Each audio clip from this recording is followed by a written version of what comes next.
Are you guys believing what the media is telling us? It's been nearly 4 weeks since the Maui Fire Massacre. Like, why do you think that the death toll is continuously being kept a mystery? Well, it's a little overwhelming, you know. What about the missing children? Where are they? I'm just a volunteer. I'm a nobody. I'm just part of the public. This is my county. I'm born and raised here. You're a big somebody, girl. Don't say that. I'm never leaving. For me, the children, the kupuna, the families. How is it possible that 2,000 children have gone missing? What is wrong with this picture? Why aren't we seeing more panicked parents on mainstream media? What are they trying to suppress from us? Now, in recent times, various instances of government incompetence, they've come to light, so to speak, leaving citizens questioning the effectiveness of their elected representatives. Republicans have slammed US President Joe Biden for his inadequate response when asked about the Maui wildfires. President, any comments on the rising death toll in Maui? Will you come talk about the Hawaii response, Mr. President? Now, one such example of this is the recent wildfire outbreak that took place in Lahaina, Maui, in Hawaii. Meanwhile, wildfires spread rapidly and they took a toll on the entire community. And in addition to that, thousands of acres of lavish real estate, mind you, holdings of top celebrities like Oprah Winfrey, Bill Gates, Steven Tyler, Will Smith, Mark Zuckerberg, Jeff Bezos, and a lot of other very high-profile celebrities have somehow managed to avoid the wrath of the Maui fires on their properties. There's mixed reaction tonight from Maui, where Oprah Winfrey recently bought hundreds of acres of ag land in upcountry. And this has a lot of people in the public intrigued. How is it possible? How did they manage to not be impacted by those wildfires? And in some videos that are circulating on social media, you got individuals pointing to some very peculiar instances during the fire outbreak. Now, some witnesses have indicated that certain blue objects seem to be spared from destruction, like almost like blue objects couldn't catch fire, suggesting a certain level of precision that is very uncommon in the chaos of the wildfire. And these videos that I'm talking about, these anecdotes, they add to this growing sense of unease and intrigue that's surrounding the events that unfolded in Lahaina. Now, the lack of transparency from our government agencies and authorities, it only adds to the suspicions. Accusations of a conspiracy to suppress information and actually keep the public in the dark, it's only gotten louder. And as residents and observers seek answers, the need for open and thorough investigation becomes even more evident, guys. Like, keeping crucial details under wraps, it only fuels mistrust and it allows theories to thrive in the absence of this information. The lawsuit that was filed by Maui County against the Hawaiian Electric Company, it just further raises even more eyebrows. Almost 3 weeks after fires ravaged Maui, claiming at least 115 lives and leaving hundreds unaccounted for. See them right there, that's the power line that started. Hawaiian Electric, facing more than a dozen lawsuits for allegedly not de-energizing its power lines ahead of a severe wind event or properly maintaining its equipment, released a series of new assertions. The allegations suggest that negligence in maintaining power lines contributed to the fire's rapid spread. And they have, when I say they, I'm talking about Hawaiian Electric, is beginning to admit even more fault. Why didn't you shut off the power when the wind started to pick up? As I said earlier, it's still in the early days. We're still looking at all the information, and we haven't actually had a chance to do all of that at this time. With all due respect, it's been 6 days, though, so almost 6 days. You may be talking about what happens in California in the shutoff program. And so we, like most utilities, don't have that program. And while the blame of the fire falls on Hawaiian Electric, the ownership of the company by BlackRock and Vanguard, mind you, both very influential investment management firms, raise concerns about corporate interests, accountability. And is this a possible setup for the inevitable land grab from the desperate homeowners of Lahaina, Maui? Now, in the midst of this disaster, the public skepticism has only been expanded beyond the immediate fire-related events. people are now questioning the actions and the intentions of very prominent figures involved in the response efforts. I mean, let's just take Maui Police Chief John Pollider. Now, he's come under some significant scrutiny to his role as both the police chief and the coroner, and allegations of collecting the DNA of deceased Hawaiians. Now, these concerns further fuel suspicion of hidden agendas and a lack of transparency. Furthermore, the media's portrayal of the disaster response has been met with skepticism. The deployment of FEMA officials and their choice of accommodations at luxury resorts such as Four Seasons have caused outrage among residents who feel neglected and unsupported. And then let's not forget about, the disconnect between the experiences of those who were affected by the fires and, of course, the responses from federal, local, and community government agencies. It only highlights the gap in communication and understanding. The inefficiency of governments around the world has certainly raised concerns among citizens as instances of mismanagement and a lack of effective communication have become increasingly evident. An illustrative example of this particular failure of government agencies to activate the siren alarm systems in Maui, Hawaii during the recent wildfires. And get this, guys, despite having one of the most advanced siren systems in the world, the alarms did not sound the alert. Why is that? Now, instead, unreliable text messages are used to communicate with residents, leaving many unaware and unprepared for the impending danger.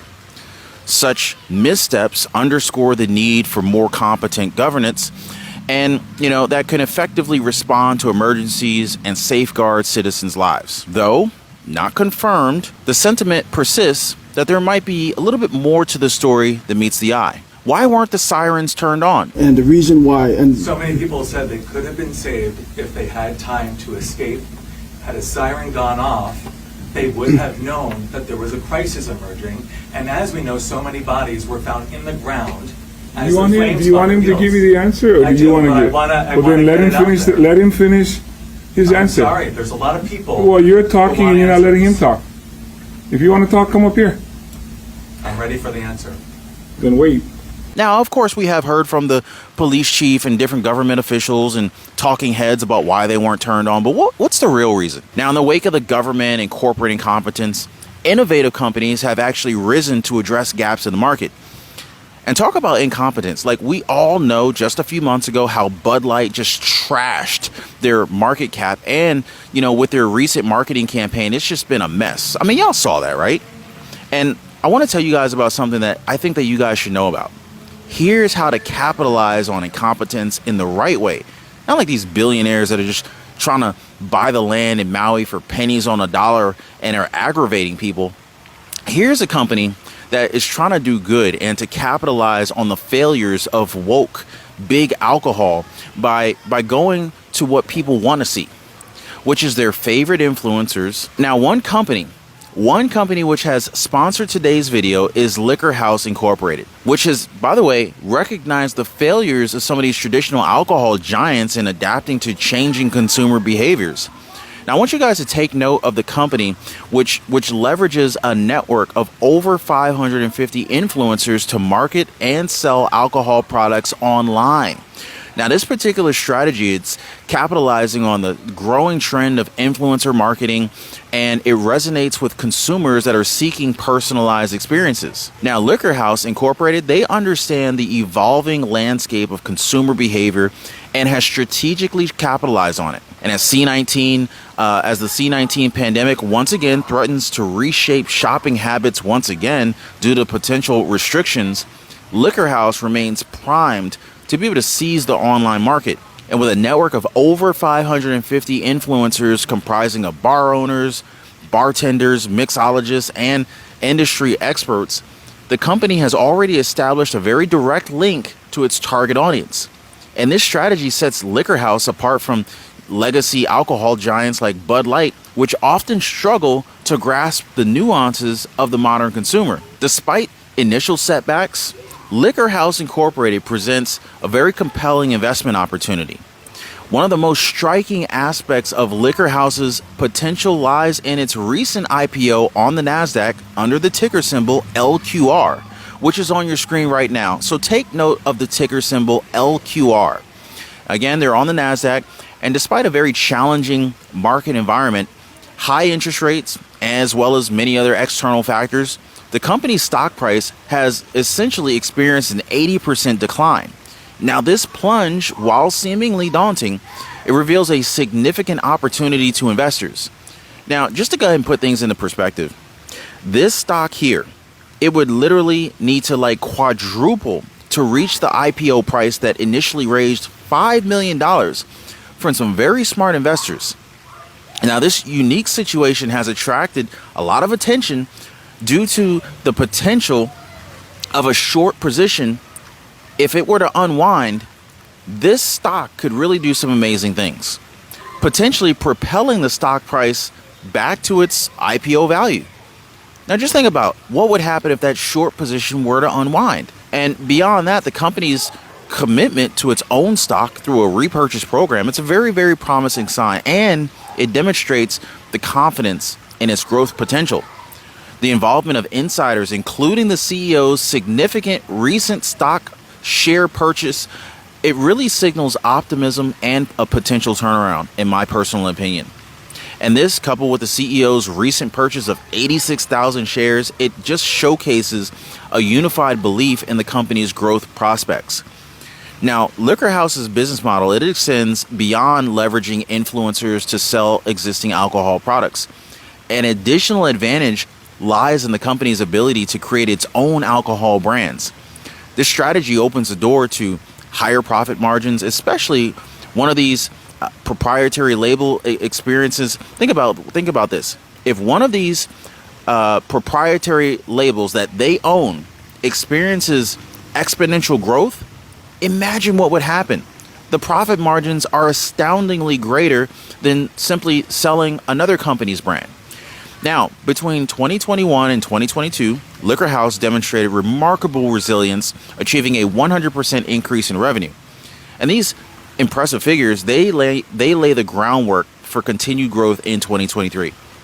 Now, what truly positions Liquor House Incorporated as an investment opportunity that is worth considering is its relative recession-proof business model, as alcohol consumption tends to persist regardless of economic conditions. I mean, think about it. The company operates in an industry that remains relatively immune to economic downturns. Regardless of economic conditions, people they consistently purchase alcohol. They buy alcohol. You know, they're making Liquor House a steadfast contender in uncertain times. People are going to buy liquor and alcohol whether they're depressed or they're celebrating.